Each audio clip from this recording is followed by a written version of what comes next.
आपको गोरखपुर ले चलते हैं, जहां मुख्यमंत्री योगी आदित्यनाथ का संबोधन हो रहा है। विधायक सैजनवा से प्रदीप शुक्ला जी,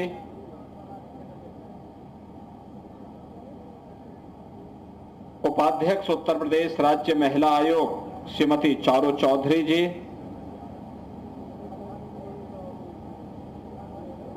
भारतीय जनता पार्टी के क्षेत्रीय अध्यक्ष श्री सहजानंद राय जी, पूर्व महापौर श्रीमती अंजू चौधरी जी, पूर्व महापौर डॉक्टर सत्या पांडे जी, महानगर अध्यक्ष श्री देवेश श्रीवास्तव जी, नगर निगम कार्यकारिणी के सभापति उप सभापति श्री धर्मदेव चौहान जी, पूर्व महानगर अध्यक्ष श्री राजेश गुप्ता जी, वरिष्ठ व्यापारी नेता श्री पुष्पदंत जैन जी, स्थानीय पार्षद श्रीमती आरती सिंह जी, सभी पार्षदगण,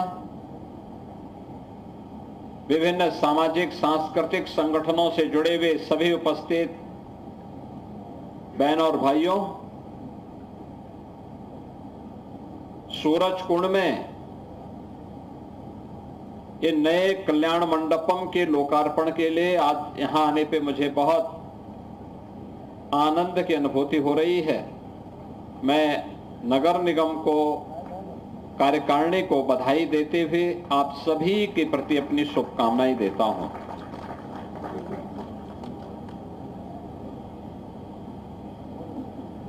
किसी भी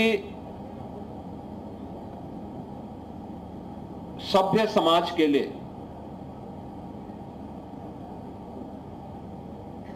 उसकी जरूरत के अनुरूप आवश्यक संसाधन और सुविधाएं जुटाना किसी भी लोकप्रिय सरकार का कार्य होना चाहिए। नागरिक सुविधाओं को जितना ही सहज और सरल हम बना सकें, उससे आम जन की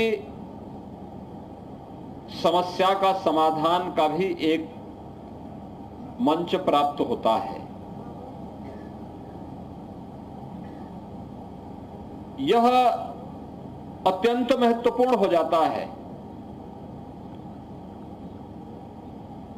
कि आज के इस समय में अलग अलग तबके के लोगों के लिए उसकी आय के अनुरूप सुविधाओं को भी हम आसान बना सके।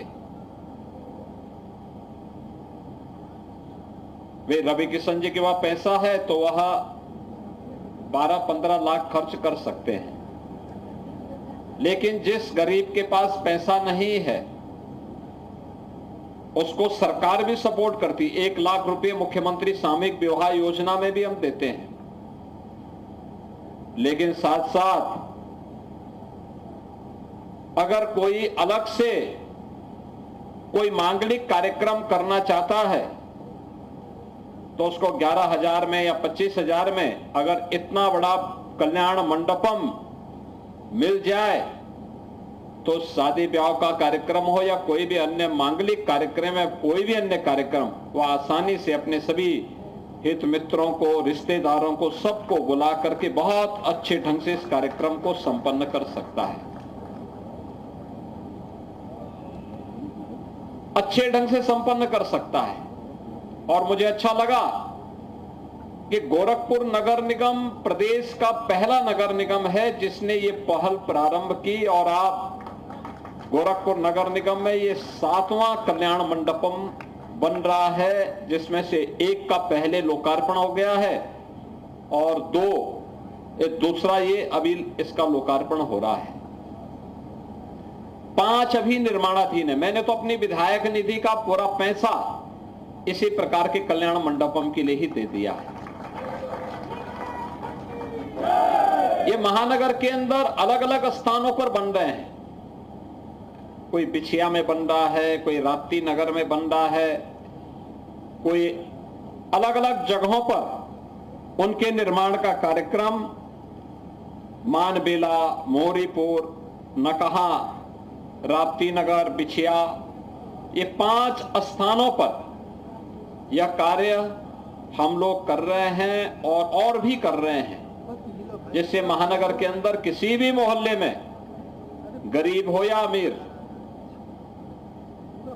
कोई भी सार्वजनिक कार्यक्रम करना हो उसके लिए आसान हो सके, सुविधा संपन्न हो सके, और वह भी उस अपने सार्वजनिक कार्यक्रम को बहुत मनोयोग के साथ, उत्साह और उमंग के माहौल में आयोजित कर सके। इसमें लगभग 250-300 लोगों के लिए बैठने के लिए सभागार है, किचन भी है, ऊपर भी सभागार भी है, 6 अटैच रूम भी हैं जो सभी एसी हैं। ये सभी आंगन, जितना बड़ा एक कार्यक्रम यहां पे हो रहा है, इस पूरा आंगन पार्किंग के लिए भी है और अतिथियों के स्वागत सत्कार के लिए भी है, क्योंकि जब अतिथि आएंगे तो अगर हॉल में कार्यक्रम होगा तो भोजन वगैरह बाहर पवाना पड़ेगा। रवि किशन ने अपने घर के पास जगह नहीं छोड़ी है कि कभी आप लोगों को खिलाने के लिए बुला सके, लेकिन हम लोगों ने कल्याण मंडपम में ये पूरी व्यवस्था दी है कि वहां पर कोई आएगा तो स्वागत सत्कार की व्यवस्था हो, लोगों को खिलाने की व्यवस्था भी हो और आसानी से सभी कार्यक्रम, पार्किंग की व्यवस्था भी हो। पार्किंग भी आप कर सकते हैं, पार्किंग भी कर सकते हैं, हर प्रकार की सुविधाएं वहां आपको प्राप्त हो सकती है। नगर निगम जैसी संस्थाएं नगर निकायों के लिए एक मानक बन सकती है। आज प्रधानमंत्री मोदी जी का विजन स्मार्ट सिटी का, और स्मार्ट सिटी को सेफ सिटी में भी बदलना। सेफ सिटी का मतलब जहां हर व्यक्ति, को बेटी हो, व्यापारी हो, सामान्य नागरिक हो, बुजुर्ग हो, बच्चे हो, हर व्यक्ति अपने आप को सुरक्षित महसूस कर सके। बेटी उचक्कों से, व्यापारी चोर लुटेरों से, बच्चे उन उच्छृंखल तत्वों से, समाज के संभ्रांत नागरिक उदंडों से, उनके बचाव की पुख्ता व्यवस्था हो। जो भी इनकी सुरक्षा में सेंध लगाए तो उसको पता होना चाहिए कि इसकी कीमत क्या चुकानी होगी, और उसकी कीमत तो वही होगी जो रवि किशन अभी लकड़ी की बात कर रहे थे। तो बहनों और भाइयों, ये व्यवस्था बनाने से होता है, पहल करने पे होता है, और ये काम केवल एक नगर निगम का नहीं है, एक महापौर के लिए जिम्मेदारी नहीं है, केवल कार्यकारिणी की नहीं, बल्कि नगर निगम के सभी पार्षद। नगर निगम के अंदर अगर आपने साफ स्वच्छ वातावरण दिया है, स्वच्छता के कार्यक्रम को, जिसको प्रधानमंत्री जी प्राथमिकता देते हैं, उस प्राथमिकता को ध्यान में रख करके हमने महानगर को स्वच्छ और सुंदर बनाने में अगर योगदान दिया, बरसात के पहले पहले सभी जो नालों में सिल्ट भरी पड़ी है, कूड़ा भर गया होगा, इन सब की सफाई हो जाए तो बरसात में कहीं जल प्लावन नहीं होगा, जल जमाव नहीं होगा, नाली सफाई हो, नियमित रूप से कूड़ा निस्तारण की व्यवस्था हो, डोर टू डोर कूड़ा कलेक्शन हो। केवल हम ट्रीटमेंट के लिए सरकारी व्यवस्था को नहीं, बल्कि कुछ प्राकृतिक पद्धति को भी, नेचुरल प्रोसेस के साथ भी जोड़ करके अगर हम इन कार्यक्रमों को आगे बढ़ा दें तो अपने आप में एक इनोवेशन हो जाएगा, लोगों के लिए एक नई प्रेरणा होगी। जैसे गोरखपुर में नगर निगम ने किया है। गोरखपुर में अब बरसात के दौरान गोरखपुर सिटी दो भागों में बंटती नहीं है। पूरा गोरखपुर महानगर, आज चाहे वह उत्तर हो या दक्षिण, गुड़धवा नाले से उत्तर का सारा पानी जाकर के रामगढ़ ताल में निकल जाता है। रामगढ़ ताल से वो फिर सीधे आगे जाकर के तरकुलानी तक चला जाता है। जल जमाव की समस्या से मुक्ति। सिटी के अंदर भी नालों की प्रॉपर अगर सफाई समय पे हो जाती है, कहीं जल जमाव नहीं होगा। लेकिन पार्षदों की जिम्मेदारी बनती है कि स्वच्छता के लिए हर मोहल्ले में हम स्वच्छता समिति का गठन करके लोगों को भी जागरूक करें। स्वच्छता समिति बड़ी भूमिका का निर्वहन कर सकता है। ये स्वच्छता समिति ही अपने अपने मोहल्लों में, अपने अपने वार्ड में वृक्षारोपण के कार्यक्रम के साथ जुड़े। एक पेड़ मां के नाम, प्रधानमंत्री जी का आह्वान था पर्यावरण को बचाने के लिए, अपने पूर्वजों की स्मृति को जीवंत बनाए रखने के लिए, आने वाली पीढ़ी को एक बेहतर भविष्य देने के लिए हम लोग इस प्रकार का एक कार्यक्रम तैयार करें। एक पेड़ मां के नाम, यह भी उसी भावनात्मक पक्ष का प्रतिनिधित्व करता है। और ये भावनात्मक पक्ष इस बात को कि हम भी अपनी इस नागरिक जिम्मेदारी का निर्वहन करें। आप मुझे बताइए कि क्लाइमेट चेंज के कारण असमय बरसात होना, अत्यधिक बारिश हो जाना या कभी सूखा पड़ जाना, क्या इससे केवल एक व्यक्ति प्रभावित होता है? पूरा समाज और जो भी त्रासदी की चपेट में आता है वो पूरा मोहल्ला, पूरा जनपद उसकी चपेट में आता है। कोई भी निर्दोष व्यक्ति इसकी चपेट में आ सकता है। अगर हम इन बातों को ध्यान में रख करके कि नहीं, हमें इन सभी चीजों को व्यवस्थित तरीके से इसके समाधान का रास्ता निकालना है, तो समस्या अगर मनुष्य ने दी है तो समाधान का रास्ता भी मनुष्य को ही देना पड़ेगा। और समाधान, पर्यावरण की समस्या का समाधान ही है एक पेड़ मां के नाम। आप कहीं भी सड़कों की, सड़क चौड़ी हुआ है, उसके बाद जो जगह बची हुई है फुटपाथ को छोड़ करके स्पेस जो है उसमें आप एक पेड़ लगाइए, फलदार पेड़ लगाइए, छायादार पेड़ लगाइए। नदी का कैचमेंट एरिया हमने हर जनपद को एक लक्ष्य दिया है कि हर जनपद कम से कम एक नदी का पुनरुद्धार करे। जो नदियां पहले हमारे इस राष्ट्र रूपी शरीर की धमनियां जैसी थी, वे नदियां लुप्त हो रही हैं। नदियों का लुप्त होने का मतलब आने वाले समय के लिए भीषण जल संकट का सामना हमें करना पड़ सकता है। उस भीषण जल संकट के सामना से रोकने के लिए हम अभी से उसको पुनर्जीवित करें, उस पे कब्जा ना होने दें। कभी गुड़धवा भी एक नदी थी, बाद में नाला हुआ और नाला होने के बाद फिर कब्जा हो गया। इस समय फिर से जीवित हो रहा है। अगर हम दोनों ओर ऐसी पुनर्जीवित हो रही नदियों को दोनों ओर व्यापक पैमाने पे वृक्षारोपण कर लें तो हमारी प्रकृति के प्रति भी और पूर्वजों के प्रति भी एक कृतज्ञता होगी। कृतज्ञता इस बात को लेकर के कि कभी किसी पूर्वज के समय में वो नदी रही होगी, प्रकृति ने उसको अपनी धमनी के रूप में उपयोग किया था, जिससे जीव सृष्टि को एक स्वच्छ, सुंदर और आध्यात्मिक वातावरण दे सके। हमने अपने स्वार्थ के लिए उसको पाट दिया, नदी को नाला बना दिया। नाला बनाने के बाद फिर उसके ऊपर कोई कॉलोनी काट दी। परिणाम क्या हुआ? आने वाली पीढ़ी के भविष्य के साथ हम खिलवाड़ करने लग गए। असमय बारिश, अतिवृष्टि, सूखा, बाढ़, ये सभी विकृतियां हमारे सामने आपदा के रूप में सामने आती हुई दिखाई दी।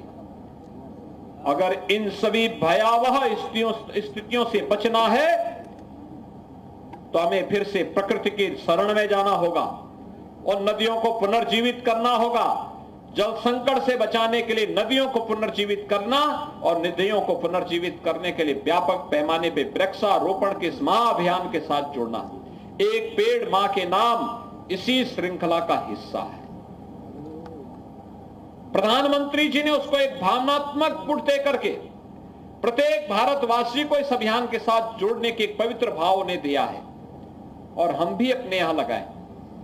मोहल्लों में लगा सकते हैं, पार्क होगा, पार्क के चारों तरफ भी लगाइए। एक कल्याण मंडप में चारों तरफ पेड़ लगा देंगे, कितना अच्छा वातावरण हो जाएगा, अच्छा वातावरण हो जाएगा। ये पेड़ लंबे समय तक रहेगा, छाया भी देगा, फल भी देगा। आंवला लगा सकते हैं, आम लगा सकते हैं, नीम लगा सकते हैं और भी किसी भी प्रकार के फलदार पेड़ को। पेड़ हमारे पास है, 50 करोड़ से अधिक नर्सरी हम लोगों ने तैयार की है। इस पूरे कार्यक्रम के लिए 35 करोड़ वृक्षारोपण, एक पेड़ मां के नाम, उत्तर प्रदेश में हम एक दिन में इस इवेंट को बनाने वाले हैं और बाकी अलग अलग तिथियों में। कल से कार्यक्रम प्रारंभ हुआ, 15 अगस्त तक चलेगा। एक पेड़ मां के नाम हम लोग लगाएंगे और मैं फिर आप सबसे कहूंगा, आप सभी इसके साथ जुड़िए। रवि किशन जी हर वार्ड में जाकर के इस कार्यक्रम की अगुवाई करने वाले हैं। आप सभी लोग उनके साथ मिलकर के मोहल्ले के प्रत्येक वार्ड और मोहल्ले में वृक्षारोपण के इन कार्यक्रमों के साथ जुड़ेंगे तो व्यापक पैमाने पे इसको सफलता प्राप्त होगी और गोरखपुर महानगर स्वच्छ, सुंदर और हरा भरा दिखेगा। बहुत आध्यात्मिक वातावरण यहाँ देखने को मिलेगा।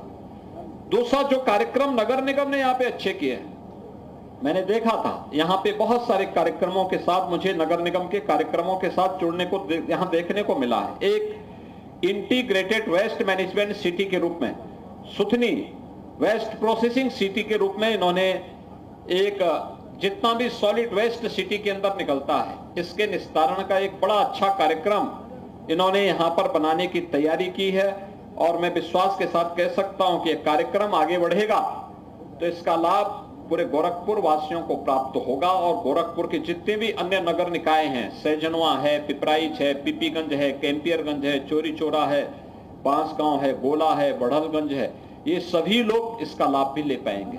घकसरा है, ये सभी लोग इसका लाभ ले पाएंगे। उनवल है। दूसरा काम जो काम यहाँ पे नगर निगम के स्तर पर हो रहा है वह है बंधु सिंह पार्क में मल्टी लेवल पार्किंग का निर्माण।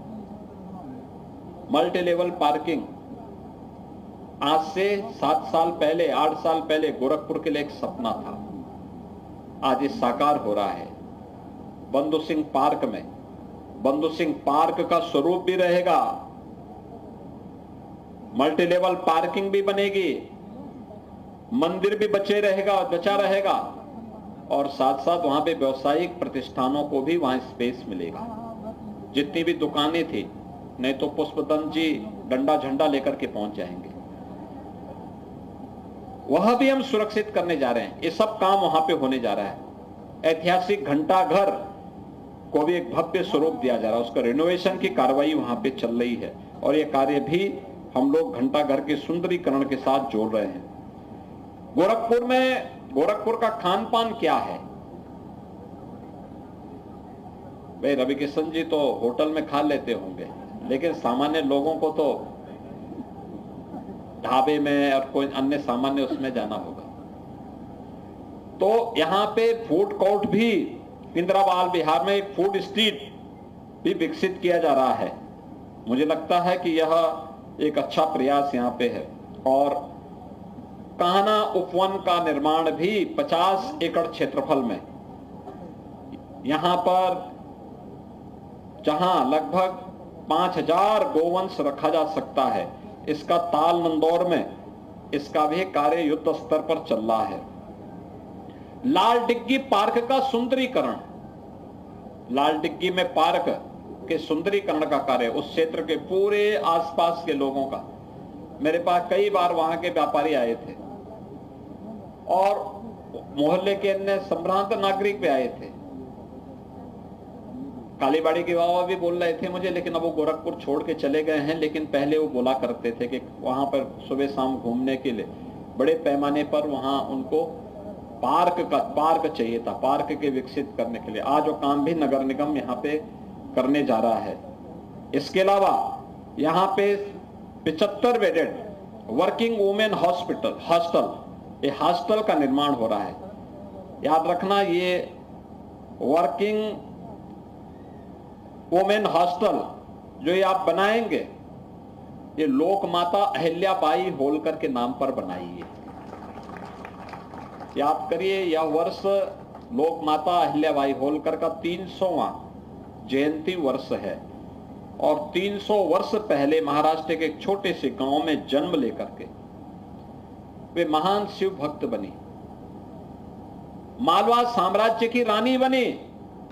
लेकिन मालवा एक छोटे से क्षेत्रफल में फैला हुआ साम्राज्य था, लेकिन उससे बाहर जाकर के भारतीय दृष्टि उनकी क्या थी कि भारत के अंदर उन्होंने न केवल मालवा साम्राज्य को आत्मनिर्भर बनाया, वहां के हस्तशिल्पियों के लिए, वहां के कारीगरों के लिए, वहां की महिलाओं के लिए, वहां के युवाओं के लिए, वहां के किसानों के लिए अनेक लोकप्रिय योजनाएं तो उन्होंने चलाई, अखिल भारतीय दृष्टि के साथ जोड़ते हुए भारत की विरासत के संरक्षण में 300 वर्ष पहले सबसे बड़ी भूमिका का निर्वहन लोक माता अहिल्याबाई ने किया था। काशी विश्वनाथ मंदिर का पुनरुद्धार हो, पुरी के मंदिर का पुनरुद्धार हो, गया जी के मंदिर का पुनरुद्धार हो, महाकाल मंदिर के पुनरुद्धार का कार्य हो, ओंकारेश्वर मंदिर के कार्य का पुनरुद्धार हो, या फिर सोमनाथ के मंदिर का हो, ये सभी कार्य लोक माता अहिल्याबाई ने किए थे। और इसीलिए महिलाओं में स्वावलंबन का भाव पैदा करने के लिए सबसे अच्छा नाम लोक माता अहिल्याबाई होलकर का है और लोक माता अहिल्याबाई के नाम पर यह यहाँ पर इसका निर्माण का कार्य होना चाहिए। इसके साथ ही ट्रांसपोर्ट नगर में एक कमर्शियल कॉम्प्लेक्स को वर्किंग स्पेस परियोजना को भी स्वीकृति है, जिसका कार्य भी तेजी के साथ आगे होने जा रहा है। तेजी के साथ एक कार्य आगे बढ़ेगा और साथ साथ यहाँ पे कुछ नई जल परियोजनाओं के साथ साथ गोड़धोवा नाला का काम भी यह कार्य युद्ध स्तर पर आगे बढ़ने जा रहा है। आज के इस अवसर पर जब ये तमाम कार्य चल रहे हैं, मैं फिर आपसे इस बारे में कहूंगा, सड़कों पर मैं गोरखपुर के सभी नागरिकों से कहूंगा, एक जिनके घर सड़क पर हैं या जिनके घर सड़क पे नहीं भी हैं, वे भी अपने घर के बाहर और घर के अंदर कैमरा जरूर लगा के रखें। याद रखना, ये टेक्नोलॉजी आपकी सुरक्षा का एक बहुत बड़ा माध्यम बन रहा है, बहुत बड़ा माध्यम बन रहा है। आप इसको किसी को लिंक मत दीजिए। प्रशासन के साथ आप सहभागी बनेंगे तो आपको सुरक्षा का एक एहसास और कैमरा करा देगा। हमें लगाने चाहिए, व्यापक पैमाने में लगाने चाहिए। साफ सफाई के प्रति जागरूक रहना चाहिए। आज गोरखपुर के अंदर विकास की इतनी योजनाएं आ गई हैं, इन योजनाओं को थोड़ा भी हम सही ढंग से चैनलाइज कर लें तो गोरखपुर एक स्वच्छ, सुंदर और स्मार्ट सिटी के रूप में अपने आप को स्थापित करने में कोई कहीं पीछे नहीं रहेगा, कहीं पीछे नहीं रहेगा। पहले गोरखपुर के अंदर कोई भी रिंग रोड नहीं थी, कोई रिंग रोड नहीं थी। सिटी के अंदर जो भी सड़कें थी सिंगल लेन की थी।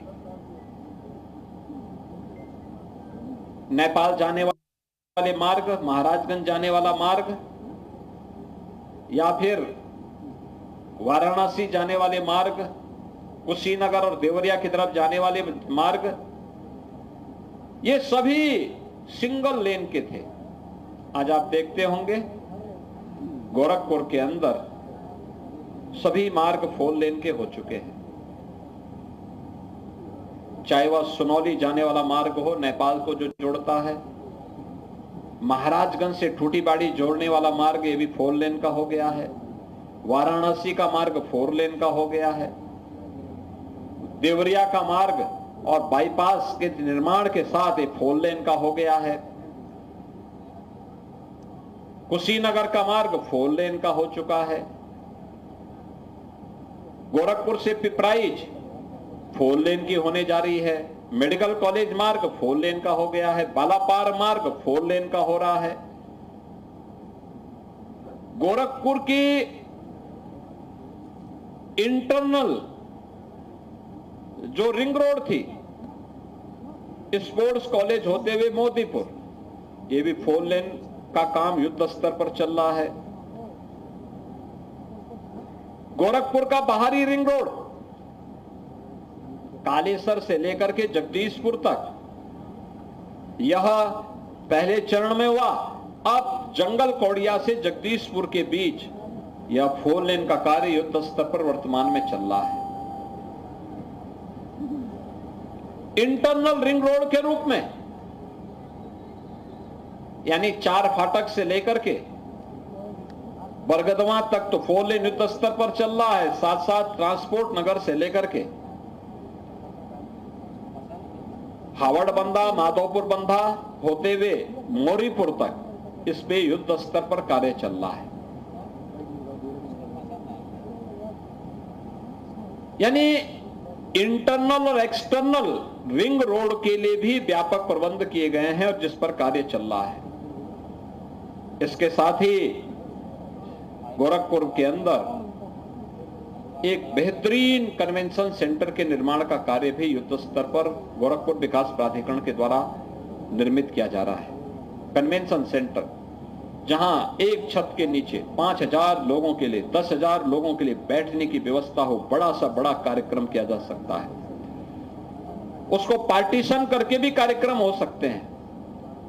एक साथ कार्यक्रम भी हो, बगल में भोजन जलपान या जो भी व्यवस्था आपको करनी हो, अभी सुविधा वहां रह सकती है।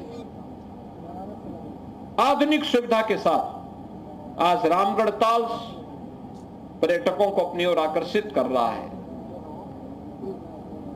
फर्टिलाइजर का फिर से चलना,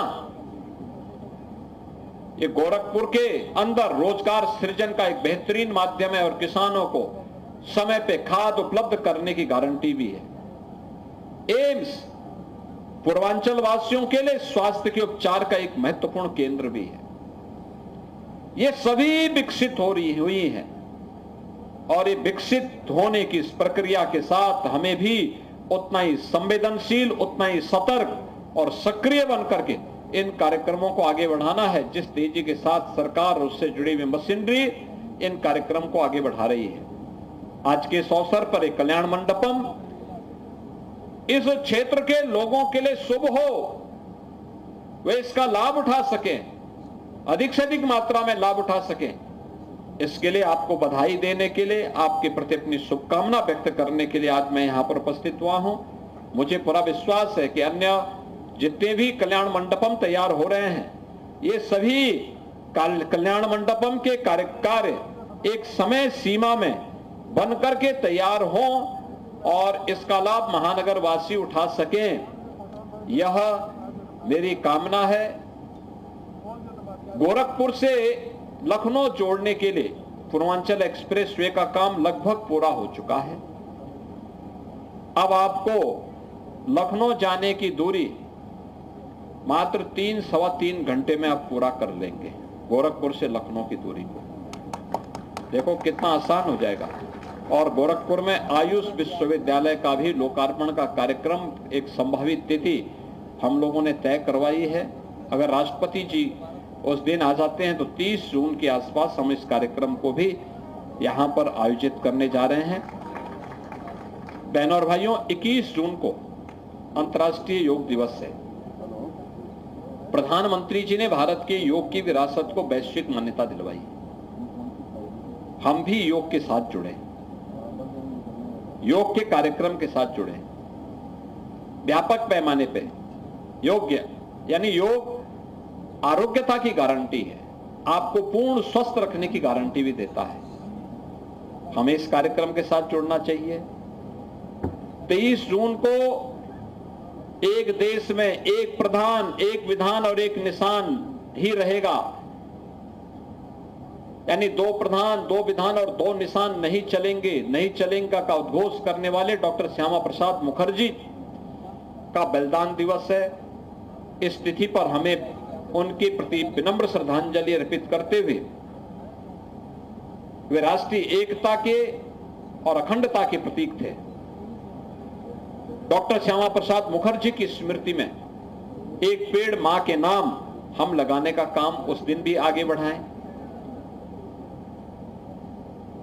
21 जून के कार्यक्रम के साथ आप जरूर जुड़िए, व्यापक पैमाने पर जुड़े। योग के इस कार्यक्रम को अपने मोहल्ले में, अपने वार्ड में, अपने जनपद में सफल बनाने में अपना योगदान देंगे, इस विश्वास के साथ मैं आप सबके प्रति आज के इस अवसर पर अपनी शुभकामनाएं देता हूं। नगर निगम को इस कार्य के लिए हृदय से धन्यवाद देता हूं, अपनी बधाई देता हूं और मुझे पूरा विश्वास है कि इस मोहल्ले के लोग बिना भेदभाव की सुविधा का लाभ ले पाएंगे। आप सबके प्रति मेरी शुभकामनाएं हैं। धन्यवाद। जय हिंद।